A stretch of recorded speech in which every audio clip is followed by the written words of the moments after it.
A very good evening, aspirants. Today, before going to the news articles discussion session, I have an announcement for you. This announcement is regarding Shankar IAS Academy's new initiative regarding CSAT paper. Shankar IAS Academy has designed a refresher course called as CSAT Plus. This is for those aspirants who score good marks in GS paper in prelims but find it difficult to qualify in the Civil Services Aptitude Test paper, which is called as CSAT paper. So to help the students to easily qualify for CSAT, Shankar IAS Academy has come up with this initiative. This course starts on 27th January 2022 and the class timing for this course will be from 5:30 p.m. to 8 p.m. The program is also available in online mode. And the admission for this program is open now. And by signing up for this course, you will be having the benefit of complete overview of CSAT course. You'll get to know about the shortcuts for time management and accuracy. You'll get to have interaction with the toppers. You'll learn the strategy to select easy questions and eliminate the difficult ones. And you'll also learn about the strategy to improve and manage the English skills. Along with this, you'll also get topic-wise previous year CSAT paper analysis. So the course comes with all these benefits. So those who want to register for this program, visit the link that is given in the description of this video. So now let us move on to the Hindi news analysis for the date 24th of January 2022. These are the list of news articles taken for today's discussion. And today, these two articles will be discussed by me and the remaining two articles will be discussed by our other faculty. So now let us get to the first discussion. So today we are going to start our discussion with this news article which talks about a petition that focuses on an important provision in marriage laws. This provision is called as the restitution of conjugal rights. So in this discussion, let us see what is the conjugal right. Then we'll see the legal provisions related to it. We will also see about the observations of various courts and committees on these provisions. And then we'll see the petition mentioned in the news article. The syllabus relevant to this discussion is given here for your reference. See, basically, marriage means a recognized union of two people as partners and they are in a personal relationship. And this marriage is recognized formally and legally. But remember, marriage is simply not just a union between two individuals, but it is also a social institution. It has legal, economic, cultural and religious ramifications, that is consequences. That is why there is a need to list the norms of a marriage and along with it, the legitimacy of a marriage has also needs to be ensured. Now these are mentioned or dictated generally by the laws regarding marriage and divorce, that is the matrimonial laws. They are mentioned in prevailing social norms and also through religious dictates. And when we take the matrimonial laws particularly, they consider marriage as a union that impose certain marital duties upon each of the spouses. And it also gives certain legal rights to each spouse. So according to the laws, marriage imposes certain duties and also provides certain legal rights. Now one of the rights that is provided or imposed by the matrimonial laws is the conjugal rights. So what is a conjugal right? First of all, here the term conjugal means relating to marriage or relating to the relationship between a married couple. So conjugal rights are the rights and privileges in a marriage, or we can say it is the rights and privileges among married couple. So it includes the intimate rights of marriage such as mutual relationship of comfort, companionship, affection and even sexual relations. So pay attention here, such conjugal rights also includes sexual relations and sexual intimacy among the married couple.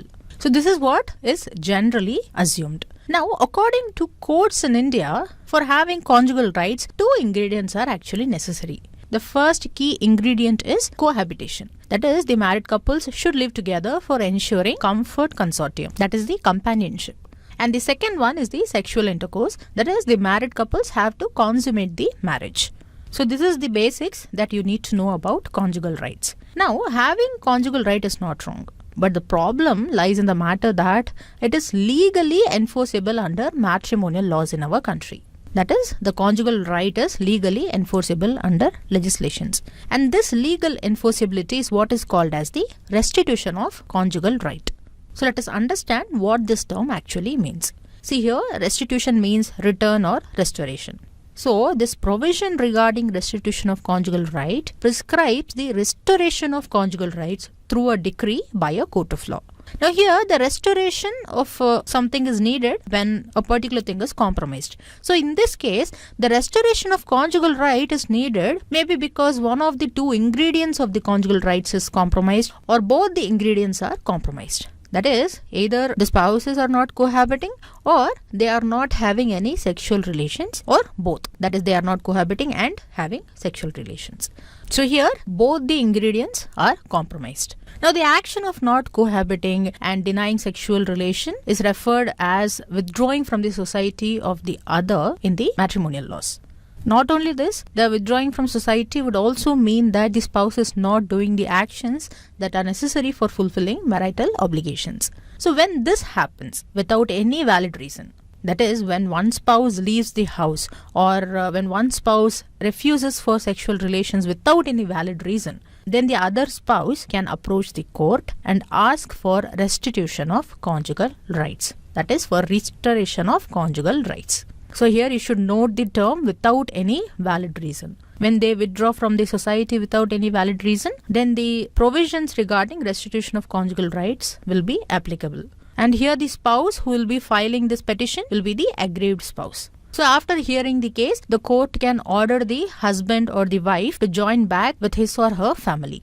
That is, here the husband or the wife will be ordered to cohabit with the other spouse and they will also be ordered to take part in sexual intercourse. But here there is a contradiction actually, because some legal sources say that courts cannot order to consummate the marriage. That is, it cannot order for sexual intercourse through the decree of restitution of conjugal rights. But the court can only order for cohabitation. This may be true, but the issue here is our country does not have a law that criminalizes marital rape of women above the age of 15 years. So that means this gives a way for the possibility that this cohabitation will lead to the husband sexually forcing the wife, which is nothing but the marital rape. So this is where the restitution of conjugal rights and marital rape laws are related. Through the restitution of conjugal rights, the courts can order one of the spouse to live with the other spouse. Now when this happens, the courts cannot ensure that the husband is not forcing the wife or the wife is not forcing the husband sexually. So if there is a law that criminalizes marital rape of women above the age of 15 years, then we can definitely say that things like marital rape would not happen, or at least there will be a deterrence. Now coming back to restitution of conjugal rights, now which are the important laws that provides for this particular provision? See, actually almost all matrimonial laws in our country provide for it. For example, for Hindus, it is provided under the Hindu Marriage Act of 1955. The section 9 of Hindu Marriage Act talks about restitution of conjugal rights. Then if you take Christians, they can avail this same provision under section 32 and 33 of Indian Divorce Act of 1869. Then even the Parsis have this provision under their Parsi Marriage and Divorce Act of 1936. It is provided under section 36 of this 1936 Act. And then even the Special Marriage Act provides this provision under section 22. I have given all the provisions in these laws here, and you can see that these provisions have almost the same wordings. But you should also note that these provisions are gender neutral. So we can say that the provision of restitution of conjugal right is gender neutral under Indian matrimonial laws. That means here the wife as well as the husband can file a petition for restitution of conjugal rights. Now here this particular thing may look like a reasonable provision when the aggrieved party is wife. For example, if the husband has deserted the wife without any valid reason, then the wife can find a remedy through this provision. Because here the husband has deserted without any valid reason, then if the wife files a petition for a remedy of restitution of conjugal right, then the court can order that husband to go back to their family. But the problem is, unfortunately, this restitution of conjugal right provision is often used against women. It is mainly used when women want to concentrate on their career along with their married life. Because concentrating on their career is termed as withdrawing from the society by the husband. Here the husband argues that due to their career and its related obligations, the woman or the wife, they want to move to other places. So they are not focusing on the marriage with them. So here mainly when the woman want to move to other places for her career prospects, then husbands use this particular provision for making the wife to stay with them. And then it is also used when the wife want to exercise their sexual autonomy, privacy and individual dignity.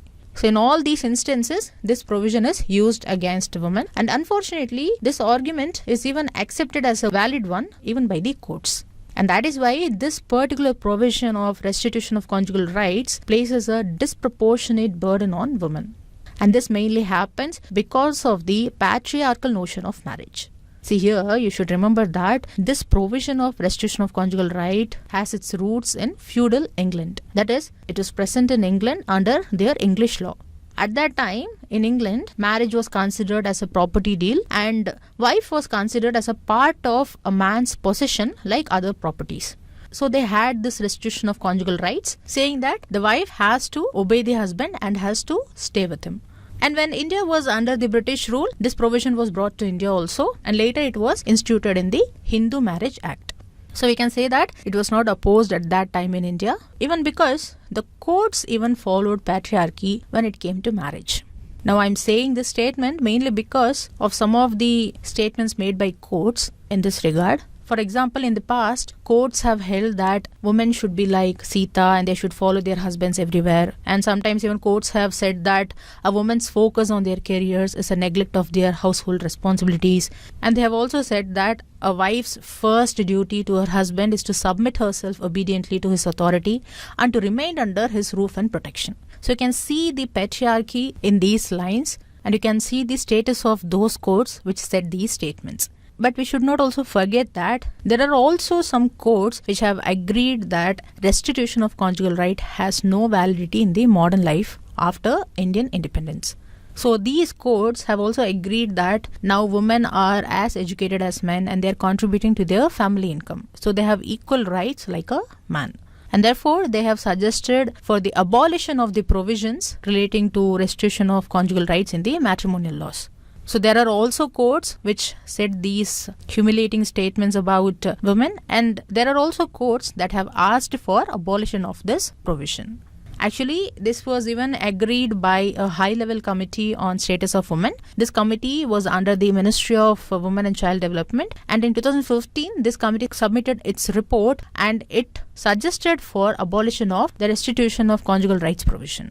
The same was even agreed by the Law Commission of India in its 2018 report when it talked about family law reforms in India. So we can see that various institutions have suggested for abolition of this provision. So this must be applauded. Because at least now the debate on the removal of the provision relating to restitution of conjugal rights is happening, but it did not materialize yet. And this is where the current case which is mentioned in the news article is important, because in this case a petition was filed which has challenged the validity of restitution of conjugal rights provision in Hindu Marriage Act and Special Marriage Act. Now this petition was filed long before, but the problem was after July 2021 this petition has not been heard yet. So now activists are asking for the Supreme Court to decide on this case law as soon as possible. And we are also suggesting the same, because even though the restitution of conjugal rights has its roots in England, already England has abolished this provision in its laws in 1970s itself. But we, in our Indian laws, have not yet abolished this provision. So the Supreme Court has to decide on this matter as soon as possible, because it also has implications on the marital rape provisions. So aspirants should take note of this particular right, which is the restitution of conjugal rights that is provided by Indian matrimonial laws. And you should also take note of the marital rape related provisions in the Indian laws. The points which we discuss in these two topics are important when we talk about the rights of women, particularly in their marriage. So in this discussion, we saw about conjugal rights. We saw what is it. We saw that it is the right given to the married couple, and it is the right that exists between the married couple. And then we saw that there are two ingredients in conjugal rights. One is cohabitation and the second one is sexual intercourse. And then we saw that the restitution of conjugal right comes into play when one of the key ingredients is compromised. So through the restitution of conjugal right provision, the court can order a spouse to live with the other spouse who has filed the petition, and can also order for sexual intercourse according to some sources. And then finally, we saw the provisions in the Indian matrimonial laws that provides for this restitution of conjugal rights. And then finally, we saw what the different committees and even the Indian courts have to say about conjugal rights and this provision. So with these points in mind, now let us move on to the next discussion. Now, our next discussion is going to be based on this news article which reports that Omicron is now in community transmission in India. According to INSACOG, that is Indian SARS-CoV-2 Genomics Consortium, Omicron has now become dominant in multiple metros because in these metros, new cases are increasing dramatically. So in this context, let us briefly understand what is this community transmission and the different stages of spreading of a disease. Let us see the definition given by World Health Organization. According to it, community transmission is when there is an increase in positive tests through sentinel samples. Sentinel sample mean the routine testing of respiratory samples from established laboratories. So when there is increase in positive tests, it will be called community transmission. It is also called community transmission when they are unable to link the confirmed cases through chains of transmission for a large number of cases. In other words, community transmission or community spread is said to be taking place when the source of the contagion is not known. That is, when they are unable to trace an infection back to the carrier who has traveled in an affected area or the carrier who has been in contact with a person having the infection, then in this scenario, it will be called as community transmission. Now, a state of community spread implies that the virus is now circulating in the community and it can infect people with no history. That is, they will not have any history of traveling to the infected areas, or they will not have any history regarding contact with any affected persons. So at this stage, it is said that it is theoretically possible for everyone to catch the infection. That is, when there is community transmission, then it is possible for everyone to catch the infection. So we have to be very cautious about this community transmission stage, because the next stage to this community transmission is the stage of epidemic, which then again leads to pandemic. Now in this image, you can see the 4 stages of transmission. The first stage is the imported cases. Now in this, cases are transported into a place where the virus did not originate in the early stages of a disease. And then it later becomes a pandemic sweeping the globe. It becomes a pandemic when the infection has spread across borders of one or few countries. For example, if you take COVID-19, Thailand was the first country to report a case of COVID-19 outside of China. And then we came to know that it has become a pandemic. So this was the first stage, that is when the virus spreads to regions where it did not originate. Now the second stage is when the virus starts being transmitted locally. That is, this means local transmission. Here the source of the infection is from within a particular area and the path that the virus takes from one person to the next person is clearly established here. So here, if from one country where the virus has originated has traveled to the other country, then in that country it starts locally transmitting. And we can clearly see the path as to how the virus has transmitted from one person to other person. Now the next comes the third stage, which is community transmission, and we saw about community transmission just now. Now the last stage is the stage of epidemic, which then leads to pandemic. See, it is when the disease, that is in our case COVID-19, has spread majorly in a particular region and then it is going to spread to other regions also. See, generally, epidemic refers to an increase in the number of cases of a disease, and this increase is above what is normally expected in that population in that particular area. So when there is such an increase, it will be called as epidemic, and when this happens throughout the world or throughout the globe, then it will be called as pandemic. We actually saw about the definition of pandemic, endemic and epidemic on our Jan 5th Hindi news analysis. So those who want to clearly know the difference between these 3 terms, you can view that analysis. So with this, we have come to the end of this discussion on community transmission. Now let us move on to the next discussion, which will be taken by our other faculty. I will come back in the prelims practice question session. Take a look at this article. This is from the text and context page. This news article is in reference to creation of Indian Environmental Service. See, in order to review the country's green laws and the procedure followed by the Ministry of Environment, Forest and Climate Change, the Environment Ministry set up a committee headed by the former Cabinet Secretary TSR Subramanian. This committee was set up in August 2014 and was called as the Subramanian Committee. In its recommendations to the government, the committee proposed a National Environment Research Institute and an Indian Environment Service, that is IES. According to the committee, this will help the government to recruit qualified human resources in the environment sector.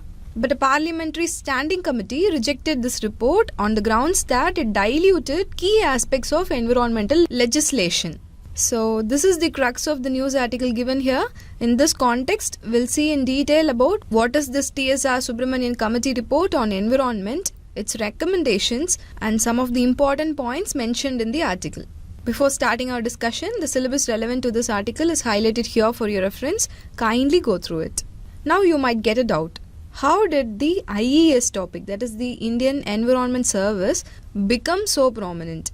See, a petition filed by lawyer Samar Vijay Singh argued that the matters of the environment required special expertise. Currently, matters of environmental regulation rests on the scientists of the Ministry of Environment and Forests, as well as the bureaucrats from the Indian Administrative Service. So, while responding to this plea, the Supreme Court asked the centre how it plans to establish such a mechanism. And this is how the whole IES topic became prominent. Now that we have seen how it gained the prominence, we shall see what is this TSR Subramanian Committee report on the environment. See, as I said already, the Subramanian Committee was set up in August 2014 to review the country's green laws and procedures followed by the Ministry of Environment, Forest and Climate Change. It suggested, that is, the committee suggested several amendments to align with the government's economic development agenda. And finally, the report was submitted to the then Union Environment Minister. The committee had suggested amendments to almost all green laws, including those relating to environment, forest, wildlife, and coastal zone clearances. The committee had 3 months to submit its report. After it did submit the report, a parliamentary standing committee rejected the report on the grounds that it ended up diluting key aspects of the environmental legislation designed to protect the environment. So this was the argument by the Parliamentary Standing Committee regarding the report given by the Subramanian Committee. The committee also suggested forming another committee with more expertise and time to review the environmental laws. So that's it about the committee. Now let us get into the recommendations given by the TSR committee. Let's see them one by one. The first one is the report proposed an Environmental Laws Management Act, under which 2 expert bodies, the National Environmental Management Authority and the State Environmental Management Authority, will be constituted at the centre and state levels. The primary function of these 2 expert bodies should be to examine the project clearance in a timely manner using technology and knowledge. So this is the proposal. So by this recommendation, the committee envisions to provide a single window clearance. Moving on to the second recommendation. See, to accelerate the environmental decision-making process, they suggested a fast-track procedure for linear projects, power and mining projects, and for projects of national importance. So this is the second recommendation. Moving on to the third one, the committee also recommended to subsume both the Air Act and the Water Act within the Environment Protection Act. The next one, apart from this, we know that both the existing Central Pollution Control Board and the State Pollution Control Board monitors and regulates the conditions imposed on the industries to safeguard the environment. So here the committee proposed to integrate these 2 boards, that is the Central Pollution Control Board and the State Pollution Control Board, with the National Environment Management Authority and the State Environment Management Authority once the new bodies come into existence. So this is the fourth recommendation, which says to integrate pollution control boards with the management authorities. That was recommended by the committee. Moving on to the next recommendation, it also suggested an appellate mechanism against the decisions of the environment management authorities at the central and state level or the Ministry of Environment in respect of project clearance, prescribing a 3-month deadline to dispose of appeals. Moving on to the next one, the report also recommends that an environmental reconstruction cost should be assessed for each project on the basis of the damage caused by it to the environment, and this should be added into the cost of the project. This cost has to be recovered as a cess or duty from the project proponent during the life of the project. Let's see the next recommendation. It proposed establishing a National Environment Research Institute on the lines of Indian Council of Forestry Research and Education to promote the use of high tech in environmental governance. And finally, it recommended the creation of an Indian Environment Service to recruit qualified and skilled human resources in the environment sector. So these are the major recommendations given by the Subramanian Committee. Now comes the important question, whether the report has been accepted by the government or not. See, the centre never formally accepted this report and neither constituted a new committee as recommended by the Parliamentary Standing Committee. However, many of these ideas are making their way into the environmental regulatory process without being explicitly stated. The government has suggested changes to the Forest Conservation Act, and also the government established timelines for expert committees assessing the feasibility of the infrastructure projects and has worked to make current legislation more compatible with the court judgments. So that's all about this article discussion.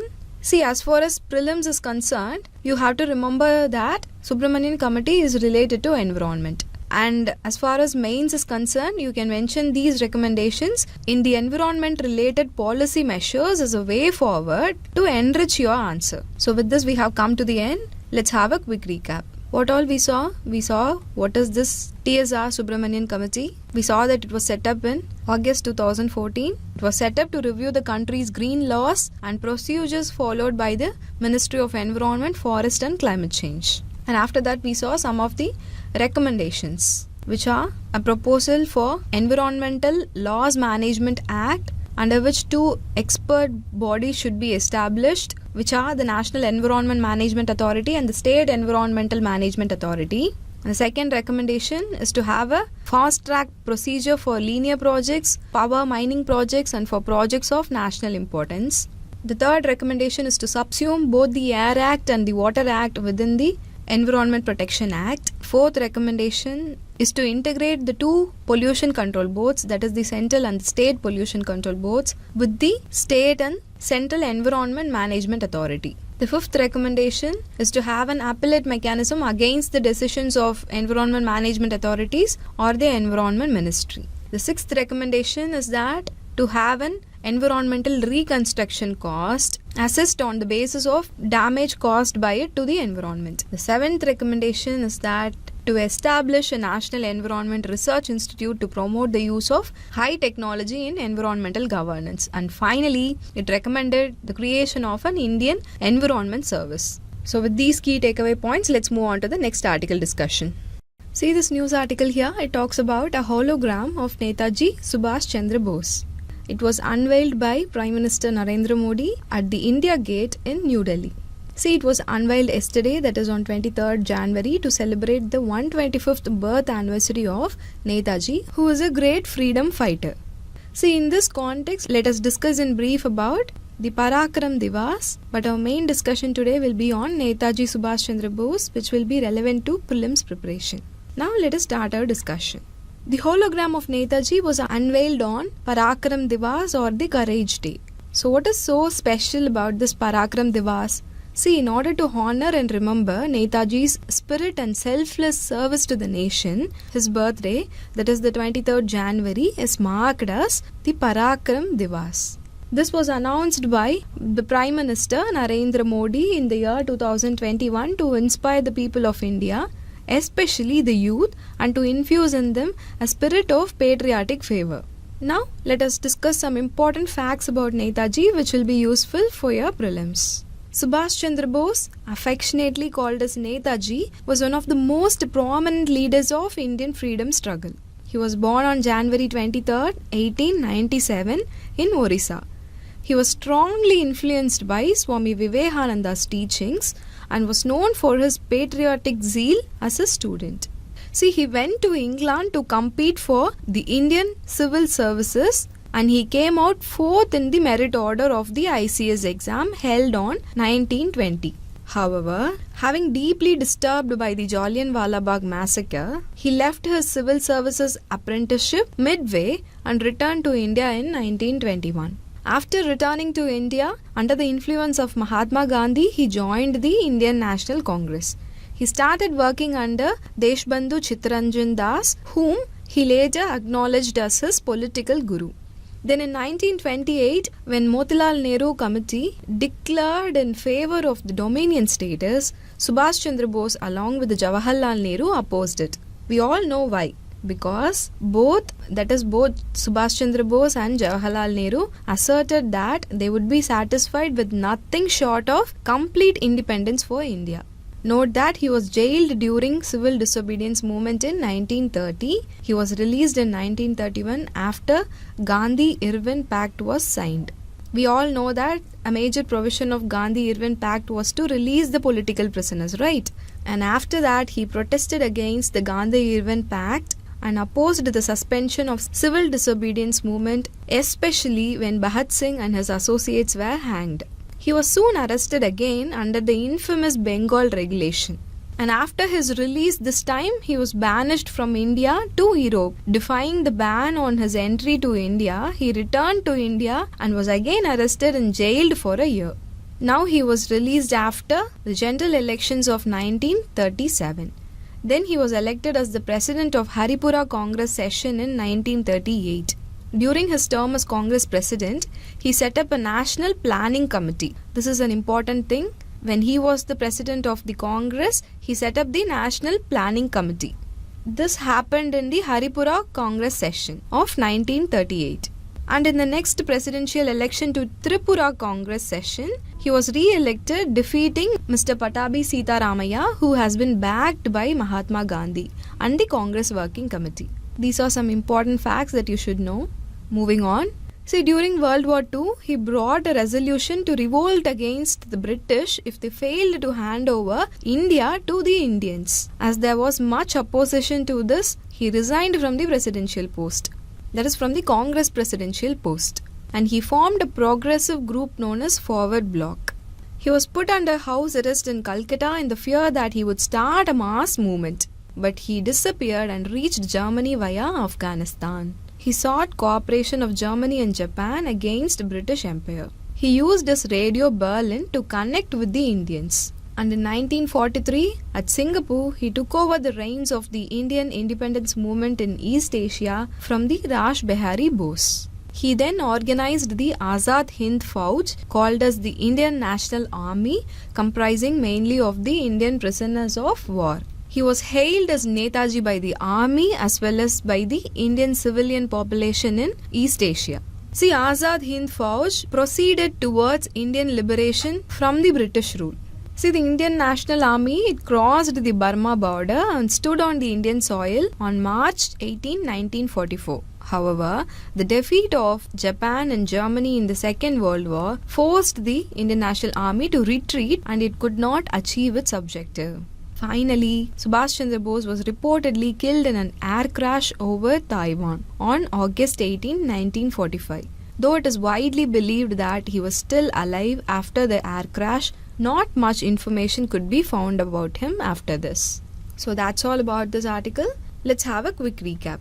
What all we saw in this article discussion? We saw that Subhash Chandra Bose was affectionately called as Netaji. He was one of the most prominent leaders of Indian freedom struggle. He was influenced by Swami Vivekananda's teaching. He went to England to compete for the Indian civil services. But disturbed by the Jallianwala Bagh massacre, he returned to India in 1921. And after that, under the influence of Mahatma Gandhi, he joined the Indian National Congress and he acknowledged Deshbandhu Chittaranjan Das as his political guru.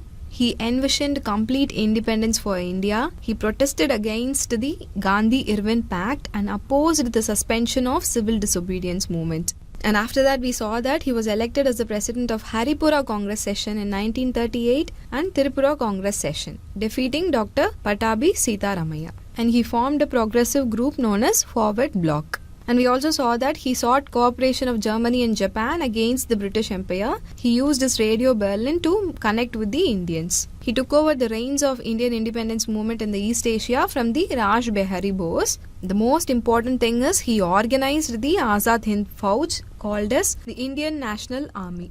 But however, the defeat of Japan and Germany in the Second World War forced the INA to retreat and it could not achieve its objective. And finally, we saw that Subhash Chandra Bose was reportedly killed in an air crash over Taiwan, and after this, much information could not be found about him. These are some of the points which are very useful for your prelims preparation, so kindly make a note of it. So now we have come to the end of news articles discussion session. And let us get to the practice question session. And today I only have only one prelims practice question. This question is based on the discussion on Netaji. Now let us read the question. With reference to Netaji Subhash Chandra Bose, consider the following statements. First statement, he lost in the second presidential election to Tripuri Congress session. This statement is incorrect because we saw during discussion that Netaji won the second presidential election to Tripuri Congress session. He defeated Pattabhi Sitaramayya, who was supported by Mahatma Gandhi. So the moment you know that first statement is incorrect, you can eliminate options A and C because the question asks for the correct statements. Now let us come to the second statement. He fought for dominion status for India. This statement is also incorrect because Netaji fought for complete independence of India and he opposed the dominion status which was declared by Motilal Nehru. So the moment you know that second statement is also incorrect, you can arrive at the correct answer to this question, which is option D, none of the above. Now third statement is also incorrect because he supported the British during the World War II to gain their confidence is an incorrect statement. Why? Because during World War II, Netaji wanted the British to hand over India to Indians and even brought a resolution for a revolt stating this. But this was opposed by many, so he resigned his presidential post. So the correct answer is option D, none of the above. Now today I have two mains practice questions. Interested aspirants can write answers to these questions and post the answer in the comment section. And whenever we get time, we'll review your answer. So with this, we have come to the end of today's Hindi news analysis and practice questions discussion session. If you like this video, don't forget to like, comment and share. And subscribe to Shankar IAS Academy's YouTube channel for receiving timely updates on civil services preparation. Thank you.